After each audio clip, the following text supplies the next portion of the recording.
Hi everyone, భార్గవ్‌ని sweet bun కావాలి అంటే కొనిపిస్తా అని చెప్పి బుక్ అయిపోయారు. ఇంకెందుకు మా ఇంటి దగ్గరలో కాంతి స్వీట్స్ ఉంటే తీసుకెళ్ళాను. పాపం తనకి అక్కడ కాస్ట్ ఎలా ఉంటాయని తెలియలేదు. ఇంకెందుకు లోపలికెళ్ళాక స్వీట్ బన్‌తో పాటు స్వీట్స్, మఫిన్స్ అలా నాకు నచ్చినవన్నీ సెలెక్ట్ చేసేసి ప్యాక్ చేపిచ్చేసాను. ఫైనల్‌గా బిల్ 563 అయింది. 50 రూపీస్‌లో అయిపోయేదానికి 563 చేశాను. దగా దగా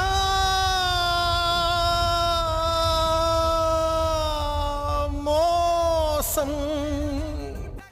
ఇంతకీ అంత బిల్ అయ్యేలా నేనేం కొన్నానో చూసేయండి. వెళ్ళింది స్వీట్ బన్ కోసం కాబట్టి ఒక స్వీట్ బన్, అలాగే ఒక పావు కిలో స్వీట్స్ అండ్ 2 మఫిన్స్,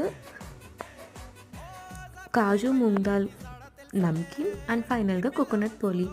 అంతే. ఈ వీడియో నచ్చితే ప్లీజ్ లైక్ చేయండి and subscribe to our channel.